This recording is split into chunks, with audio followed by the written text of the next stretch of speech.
No, you don't have to get to the top. There's a lot to be learned and a lot to be shared from just the process of going through what it is that you have gone through wherever it is that you are.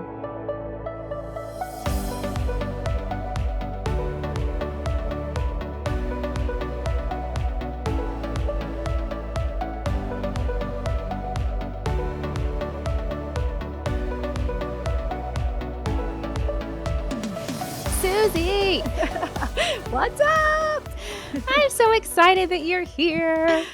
Same. So happy to be with you again. Let's party. I know. This is going to be so fun. So, for those of you who don't know Susie, we're about to dive into that. But I met Susie, was it 2 years ago I think at so. this point? Yeah. I guess through my mastermind, which we'll talk Yeah. about in a moment. You were a member of 2 iterations of my mastermind that were very different and unique in their own way, which was fun. But yeah, we met, I guess, on social media, and then you came into my world and I got to dive into all of the beauty and amazingness that is Susie, which you're going to hear about today. And I was like, I've got to have you on the podcast just to share your magic with everybody. So kick us off, Miss Susie, how you went from cute little thing hanging out in Utah to building this beautiful online business and community and brand that you have today. Oh my gosh, what a journey I've been on the last 4 years of my life.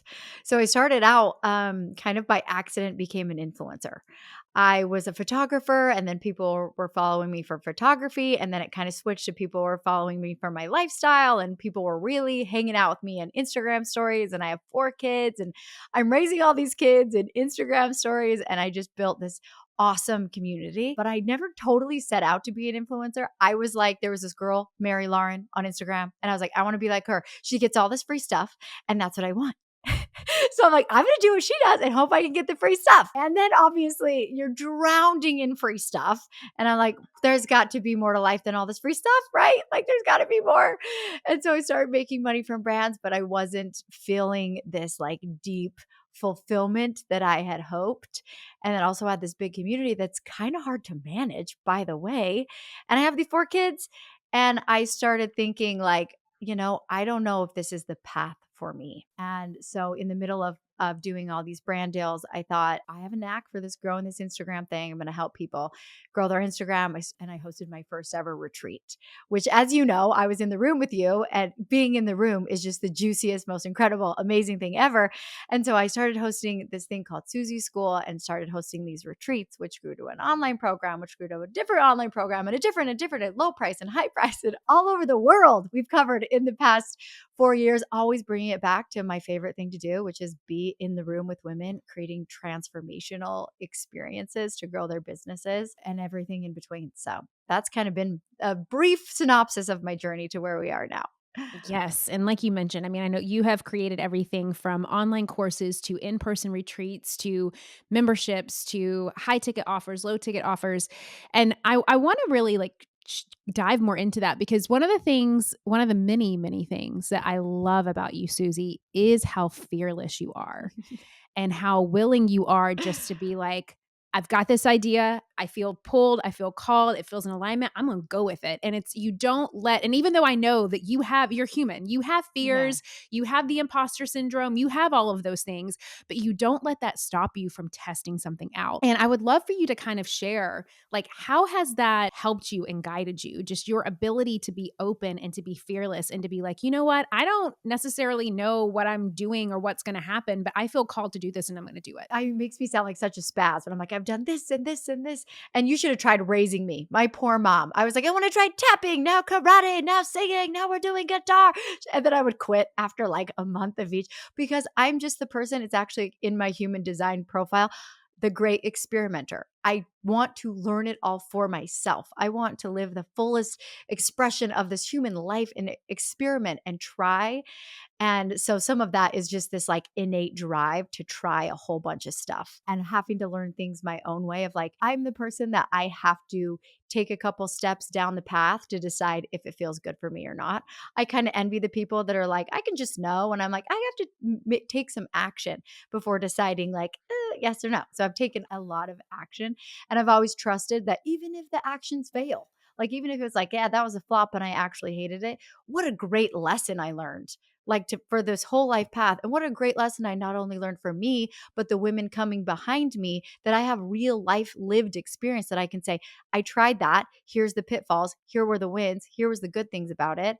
And so I'm really blessed that that's my personality. It's a blessing and a curse for sure. But all business is experimenting. That's what it is, Yeah. experimentation. And the more comfortable you can get in with experiments, and just like, in science class, sometimes they go awesome and sometimes they don't, but the more comfortable you are with it, doesn't mean you're a failure. If they didn't go, it means that you did an experiment. Good for you. That means you'll get closer the next time. And so really living that truth and really living that experience has been part of who I am. So, as someone who is growing an online business and creating offers and seeing what sticks and seeing what doesn't for you, tell us a little bit about what you've experimented with and what that has led to.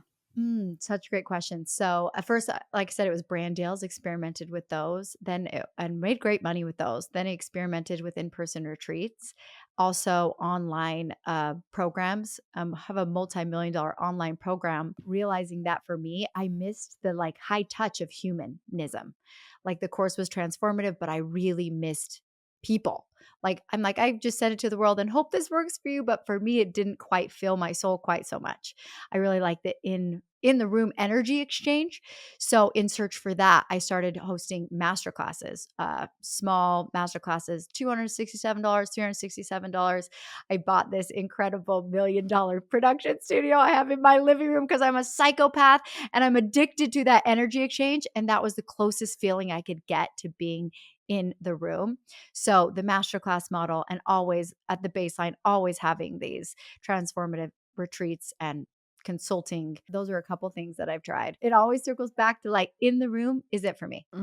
So, share more about that. What does that mean for you? Well, like I said, with that energy exchange, which you know it because you and I have sat in rooms together and it flows back and forth. And there is something about the presence, whether it's virtual or in the actual room. There is when you are sitting down, like eyeball to eyeball, looking at something at the same time, there's an exchange that happens that it feels so much more productive than sometimes just doing things on your own. So I've really enjoyed that part of the process. One thing I've flushed out, and one thing I've, after doing all these things, is really an understanding for me the difference in low ticket and high ticket. Great thing about low ticket, right, is they're pretty easier to pop up. You don't have to like dedicate a year of your life to create these. So they're easy. They can be great for these cash injections. But I found that sometimes low ticket can mean low transformation because there's usually low accountability. So while they're great for some things, I've found I mismatched that for a while. I would be like, this is a low ticket offer, and I hope it gets this massive transformation for people. And realizing that how our 2 million-year-old human brains work is that to make massive change for people, like a low ticket doesn't have that inertia required to really make it hurt bad enough to move to these big transformation spaces. So once I figured out the price points match, so if you want a big transformation, big transaction, and that half of the transformation is in the transaction alone, right? Yeah. Oh, yeah. So realizing, okay, this is how these pieces fit together. And this is why it's important if you're doing something high transformation to have a high transformation price point. Even though it's more uncomfortable for people and it's more uncomfortable for you, what we do when we charge high ticket is we help people hold themselves accountable to the change that they really want to make. So I have found that that is my sweet spot, is these big changes. These low ticket offers still have a place, right? They still have an awesome place, especially when they're like your how to's, your black and whites. Follow these steps and this will work. But I find the juice for me is in that big transformation moment. I love that. So share a little bit more about what high ticket means to you. Like even from like the brass tacks, like a high ticket price is X from X. But then what does Yeah, that also mean from like a more what you were talking about in terms of goals or emotional capacity or where someone is wanting to really stretch themselves to? And what does that look like from your perspective and how you show up and support women that do that? good question. I think it's like I wish there was a science of like this is exactly, if the market could just tell us exactly what a high ticket offer is. I think it's $2,500 and above. So my ticket offer high ticket offers are from $2,500 up all up to my $50,000 consulting. Those are things I consider high ticket, and anything below that is low ticket. But the thing that I think should be an obvious that took me way too long to figure out is that to make low ticket really profitable, you need high traffic. To make high ticket profitable, you only need low traffic. So really at letting people ask themselves the question of like, which traffic are you the most capable of pulling off in this moment, and realizing what transformation you have gone through, what transformation you can lead others through, and what that really is worth. I found that people just undercharge because of discomfort, right? Do you think that? It's the Oh, yeah, for imposter sure. syndrome, and really they're robbing everyone of the transformation that they really could have if they could just step up and really get into that. So I consider that high ticket 25 and above, that lower. And there's so many juicy ways that you can take like a offer like accounting and make it into something that is high ticket. Like I know you and I flew out to Nashville. We like hung out. We went to this most amazing restaurant I've ever been to literally in my life. What was that place called? That was so good. Druzy and Dar. Oh my gosh, that was good. It had a pink bathroom, and you added on all these experiences and all these people we got to meet. So there are ways to take your offer and even increase the value of it up by adding on little pieces, little experiences, more high touch, coming on your podcast, things like that. Yeah, totally. And I feel like with high ticket, depending on the leader, like for me, I like things a little bit fancy. I like to be bougie. I I know. like to when it comes to someone that has invested in a high ticket experience with me, like I'm not taking them to Red Lobster. You know what I No. mean? Like No. we're whining and dining, we're having a beautiful time. And with that, like it's going to be an energetic mismatch if you're desiring that and you're wanting to give that kind of experience, or if you're at a retreat and you're like, I want to do like a beach house getaway, but I'm charging people $500 to come. It's like, it's going to be such an energetic mismatch, which then leads to like exhaustion, overwhelm, resentment, expectations being misaligned. Like it can just lead to so many different things. So I love that you gave that as like an example, because I think that that really goes back to the greater vision of what you're calling in. And so let's say that there's somebody listening right now, Susie, that's like, okay, I have this thing that I've been doing, or I'm a coach, or I've been wanting to raise my prices. I've been wanting to create a high ticket experience. What is like the first step? Or like, other than, of course, working with you, which I want you to share with people how you can help them. What is kind of that first step that they should be thinking about, or really starting to think differently of and stepping into? Such a good question. So, I think the first thing is to kind of make a list of the transformations that you have gone through in the past XYZ amount of time. And sometimes what you actually are most capable to help people are doing is not even what you're currently doing. And so, make a list of what transformations that you have gone through. And then, like, rewind the tape of your life. And how much would you pay then to know what you know now? How much would you pay to be able to skip the pain, the heartaches, the nights away, the courses, all of the like emotional distress that went into learning what you know now? How much would you pay to be able to skip that part and see if you can start looking at what you're really offering through a different lens of value and saving people time, heartache, money, whatever it is? You can help people skip those steps. And then the next thing I like to do is just the quote, success leaves clues. Tony Robbins, right? Maybe. Like there are always people who have something that you are doing that you can model and then modify to make your own. So model, what are the high tickets that are working in your specific area? You can find those on Instagram, Amazon bestseller list, go to the Facebook ad library, see what people are doing. Just have your eyes open and your brain exploded of what is even possible once you really start looking around to see what is it that I know and how can I make this into something that's high ticket? That's where I always start. Oh, that's so, so good and juicy. When it comes to this idea of high ticket, do you feel that it can be a bit of like a stepping stone for people? It's like, okay, let's just get you to like 2,500 bucks, Totally. right? And like, what does Totally. that experience look like? And then from there, it's obviously going to grow and evolve as the experience grows and evolve. Because I Mhm. think that too, some people feel like, I don't want to create a mastermind, or I don't want to host a retreat, or they have these ideas in their head about what a high ticket offer should be, or what the price point, quote unquote, should Mhm. be, and that it's actually their way of like keeping themselves from actually like jumping in and doing it, because they start to make up all these excuses about how they don't wanna create that, or that's not in alignment for them, or they don't know how that's gonna fit into their business model, or that their audience would never buy that, or, what other excuses that they can come up with. Totally. I think I have a client, Liz Hayes, and who she was able to pop up $1 million coaching business in 1 year.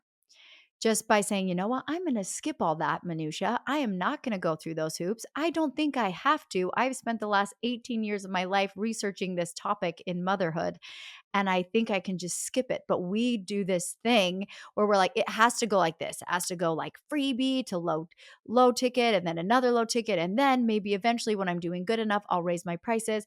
And then people also think that high ticket has to mean one-on-one. I'm like, I have 4 kids. We're not doing a lot of one-on-ones up in here. Like, that's not what that means. You can skip that part if you actually have a way to transform people's lives. But I have found the tricky part is people are like, wait, Julie, do I have a way to transform people's lives? Like, can someone tell me if I can transform people's lives? Which was I have found super helpful, is why having a coach is so important, because it's like we're in a jar and we are inside the jar and we can't read the label. But you bring in a coach or someone else that can see it with different eyes. They're like, oh, this is what you do. This is who you are. We can't see it. We're in the jar. That's so, so good. Oh, and I wanna get back to that in a moment, but I wanna know, like, okay, how do I know if I'm ready? Like, if I'm ready to create this high ticket offer, if I'm ready to, like, maybe take something that I already have and, like, flip it to a high ticket experience. Like, who would be the quote unquote ideal person for that? I think it is someone who already has had transformations with people. Like they have the nuggets, they have some testimonials. They're like, this is really working. This is something that, even if it's something that you have done for free, but it has been transformational for people, that's when you are onto something that you can flip to make high ticket. But getting a couple of those like success stories, those rewards under your belt is the requirement. That's so, so good. Okay, so I want to talk about coaching a little bit. That is how I met you. We met through my mastermind. So fun and cool, and how we were able to really like connect, grow. I've seen so many evolutions of you, which has been so exciting.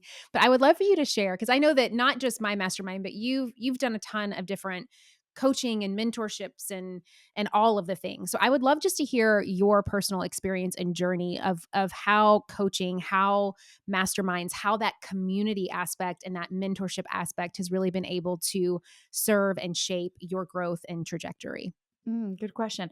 I think that we hit a point, there's like a point of that everyone will hit at various stages of like, I don't exactly know what to do, or but you can't figure out how to feel confident enough to do it.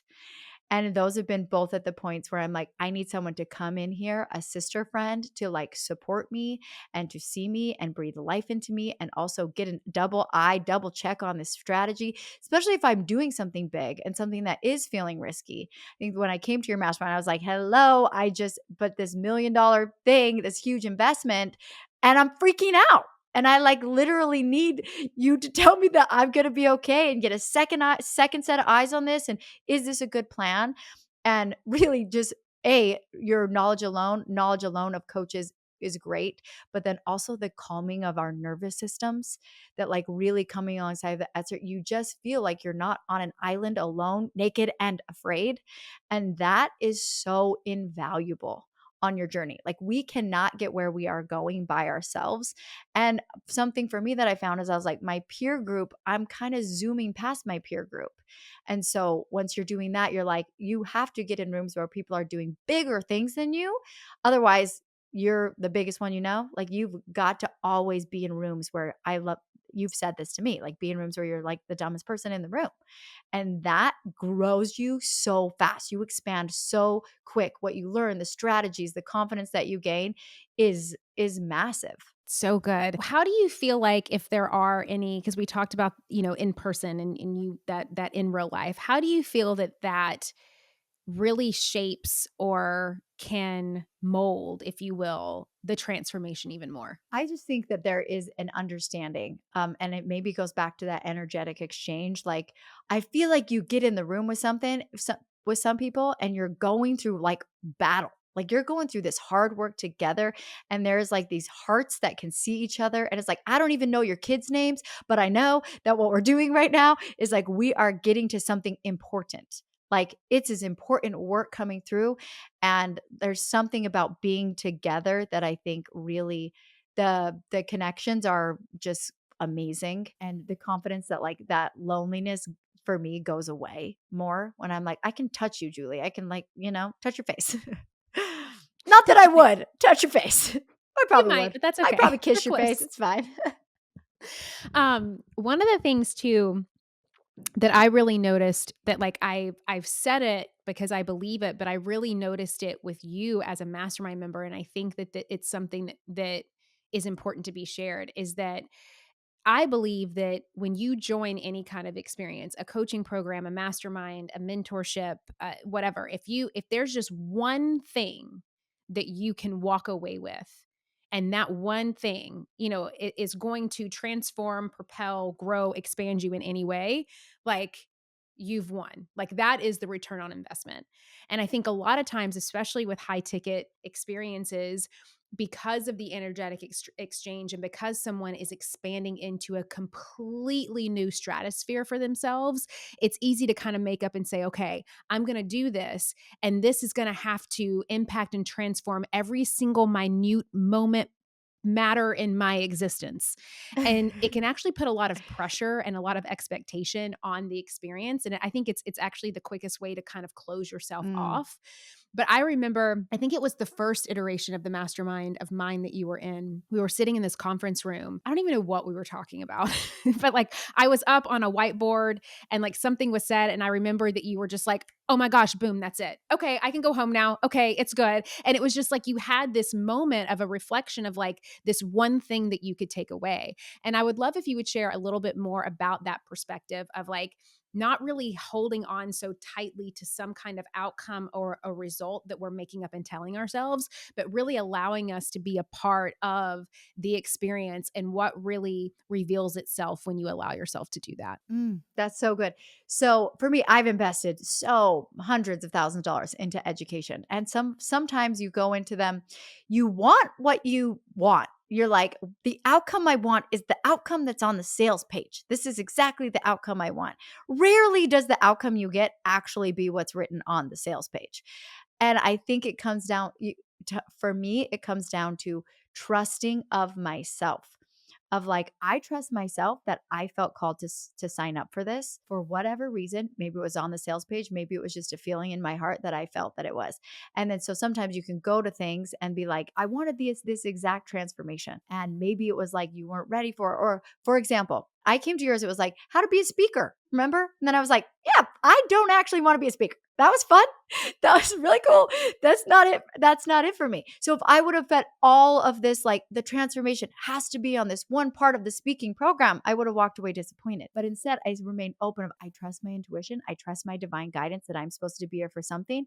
And if it wasn't speaking, I can't wait to see what it is. And really trusting that like there are things in every container you sign up for. None of it's a loss. None of it is a waste. None of it while the transformation may not look exactly like what you thought it was going to look, trust yourself that you were called there, that you felt inspired to go there, and don't second guess or regret the decision. Even if the container you sign up for was like not your favorite, there's still a transformation in there. Can I talk to the coaches for 5 seconds?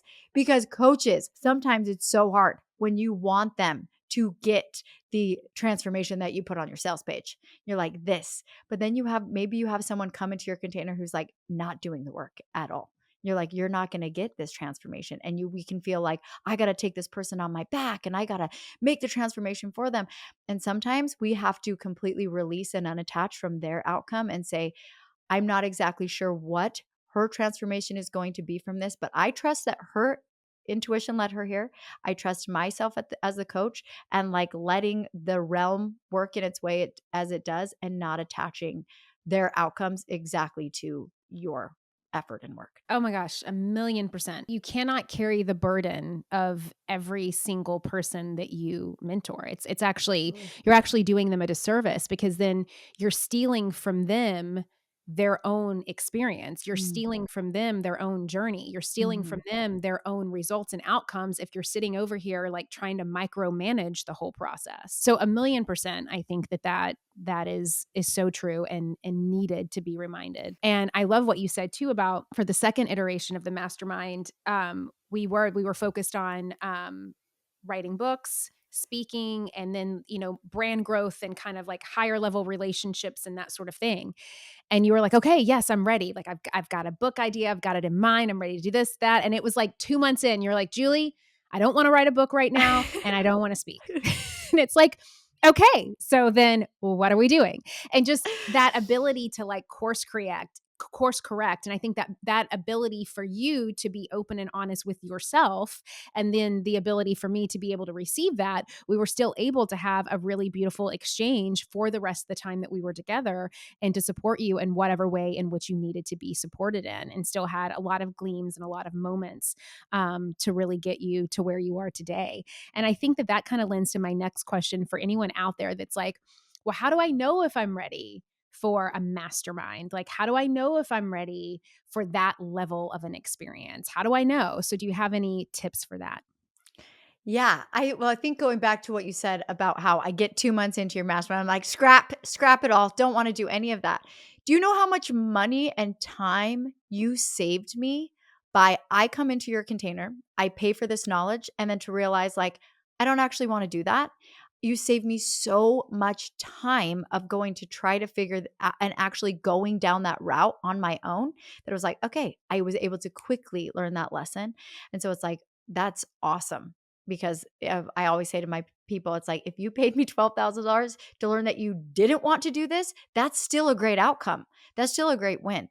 So now I'll get to your question, like, how do you know if you're ready? For me, it always goes down to trust yourself. You're always going to have the fear. That is always there. It doesn't get to drive, but it's usually always in the car. For like every entrepreneur, it's somewhere in there.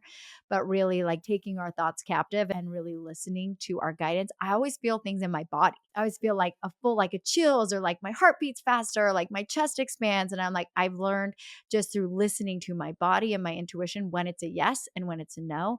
And you'll get stronger and stronger and stronger at that the more decisions that you make. And so I think trusting yourself, trusting your guidance, your intuition to know when you are ready. And also know when you know you're ready and you know you're letting fear just take you the freak out. So good. That's so good. It's that trust piece and not letting fear let fear hang out there because it's not going anywhere, but don't let it in Totally. the driver's seat. So I want to chat a little bit about social media and growth, and not to be here to be like, give me your favorite Instagram hack, Susie. Mhm. But I really want to hear, like, I want to kind of like do more of a bird's eye view, because you do have a ton of Instagram strategy for anybody that wants it. It's out there. You can go to her website and like download all the things and get all this and watch her, follow her on Instagram for it. But I would love more of a bigger view perspective from you as someone who has been in the social media game for a long time. You've been in the social media game as a content creator, as an influencer, as a course creator, as a coach. Like, you've been in it for many different instances as well. I would love to know your takeaway, big picture, for someone who is really wanting to like focus down and really strategize with their Instagram and really call in the people that want what it is that they're offering. What are some of the best tips, strategies, foundations, just things that they really need to be focusing on versus like, don't spend your time here. Totally. Oh, good question. One of the things that this was me as a multi-passionate person, I was like, I'm not going to niche down. I'm going to do any and all of it because I want to and because it feels fun and lights me up. So I found that actually that's just creates a bunch of horizontal energy spend when you're just spending, and it is just like flowing out into the field and you're not really getting to grow up. So I found that, like, really when I really targeted, really got clear on the person I was speaking to, that the easier the content went for me. And I found that the more just directly I speak to that person. So growing up in the influencer world, like brand deals, this was a hard switch for me because brand deals, it was like all lifestyle. I grew my following to 200,000 before I sold it, co-founded a company called Jovi, a multi-million dollar company now. But I was like, people were there for me. like my personality, my kids, myself. So it was a really strange thing for me to be like, I'm actually not going to talk to everybody anymore about like outfits and clothes and whatever. I'm going to talk to one specific person, and it felt so unnatural, and I fought it for years to my own detriment. I fought it for years until it hurt too much because I would step in to like my business coach world, and then I would kind of tinker in like lifestyle, and all I was doing was I was helping less people with having less transformations because of my own discomfort. And then when I really got clear, went into the niche, very specific, things got easier, way more comfortable because I was no longer trying to straddle the freaking fence. Straddling the fence hurts. So good. And it kind of reminds me of this idea of like when people come to me and they're resistant to really, I don't want you to focus on niching down. I want you to decide what it is that you specialize in. Totally. And people that resist that, it kind of reminds me as like you're taking a pack of like seeds, right, to plant a tree. And you're going outside and you're just spreading the trees all over the ground instead of actually like rooting them into the dirt so they can grow and flourish. So then what Mm, happens is you've got all these seeds and like maybe you get lucky a couple of times because maybe it rains and the rain causes one of those seeds to kind of go into the ground a little bit. So then you've got this like little tiny tree over here, but like the vast majority of the seeds that you're trying to grow, they're not being planted and so they never grow. Whereas like down the road, there's, Samantha down there that took this one seed, planted it deep into the ground, and now she's got this like massive oak tree over there, this one big totally. massive oak tree, and you're over here like with just a bunch of seeds scattered around the ground. And so I always kind of think of that analogy of like, what is that seed that you are going to decide to like firmly plant in the ground and allow to like root and Mhm. grow and nurture, and then like once that gets to be this big, beautiful, thriving plant, then you can go and plant some other seeds. Like it's still available to you, but are you really giving yourself the time and attention that is needed to really like create that root system? And I think that that is where when you don't choose to niche down, when you don't choose to decide what it is that you specialize in, what you're really doing is that you're not giving yourself the gift of that root system Mm. that it really allows for that long-term sustainability. That is so beautiful. I heard a thing once and it was like blew my mind that it was like, make it your muse. Like Mhm. make your specialty your muse. And that really resonated with me about like buy all the books about it, take all the courses, like learn everything, worship this thing. Like this is your calling. And then if it doesn't feel exciting and juicy and like it is your muse, like, how that might be kind of lame. And it's Well, okay to keep searching. right, and then that's your answer. So at least, like, Yeah, it's not that, so then, like, totally. keep going, and I think that's a huge point to it, and I think that too sometimes it's like things that we may feel are basic and boring can also be muses too. I think that that's Totally. the other thing is that we trip ourselves up that this thing is supposed to be something that it's like we wake up in the morning and I'm like, I can't wait to teach people how to pitch themselves and land brand deals. It's like, it's not like I wake up with that, but I do wake up with this calling of like, I can't wait to help people transform their lives and to really start building something online that they're super excited about. And so it's like Totally. you have to lead with some kind of enthusiasm while also not kind of setting yourself up that like this thing has to be like the most unique, rare, exclusive, shiny diamond because that's not really fair to you either. Like it can be kind of very what is one person's like basic and boring thing could be revolutionary to someone else. 100%. And I feel like actually the further we get along in our journey, we start to disconnect from those like basic, like mind-blowing things and actually to like get back in touch with like, okay, these basic things are so transformational for people. You can keep re-injecting the energy back and back and back into it. And basic doesn't always mean new. Like, I can't tell you how many people, and I'm sure you've seen it too, Susie, that come with me with years of experience. They consider themselves very advanced at whatever it is that they do. But like, there was just somewhere along the way that they didn't learn something that I may think is basic. And so, again, it's like Totally. what may be basic to you is not necessarily going to be basic to somebody else, but that doesn't mean that it's like you're going to have to be teaching people how to turn a computer on all day. It's just like, you're really rooting into that specialty that makes you unique in you. And even like Mhm. someone embracing that, I think, is unique in and of itself. So I think one of the things that we do going like along that line is we think that we have to like be at the top of the mountain before we can like turn back and start to help people. But I found that like actually the bigger this gap is, like if people are clear up on the mountain, they're like they don't even remember the steps on the first mile. And so we just need to be one step ahead of people, just turn back around and help the person right behind you so that like that's all you have to do. And climbing up to the mountain actually can work at your disadvantage when that gap is too big. So use that to your advantage. Like that's beginning more basic stuff. Like that's still so transformational. It's keep helping the people right behind you. 1,000,000%. And I think that even goes back to like a lot of people probably don't even realize, like thinking about like climbing Mount Everest, right? Which is like the mountain of all mountains. Do you know how difficult it is just to get to base camp one?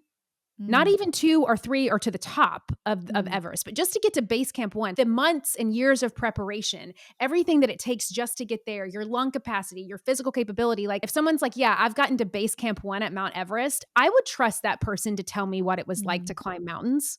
It's like, Totally. you got there, you know? And so I think that that's also a good analogy of like, no, you don't have to get to the top. There's a lot to be learned and a lot to be shared from just the process of going through what it is that you have gone through wherever it is that you are. And so not to discredit that as well, I think is super important. Did you know that it's now like not legal to climb Mount Everest without a Sherpa? You As have it to should have be. a Sherpa. There's like a bunch of Yes. dead bodies up there because Mhm. people were like doing it on their own and not working, which I feel like is a good metaphor for like you need the people, you need the Yes. coaches, you need Yes. to, you need the help. You will need the help. Don't be too prideful to get the damn Sherpa, or you're gonna die on Mount Everest, cold and afraid Right. and alone. Frozen at the top, and they Frozen. can't bring your body down because you're too high. The altitude's No, too extreme. there's a sales page for you. Boom. There is. I love Mount Everest analogies. I could use them all day. Oh, well, Susie, I love you and I love getting my time with Um, you and spending time with you. I would love for you to share where our listeners can learn more about your high ticket program that you have and how you walk women and just leaders, entrepreneurs through that.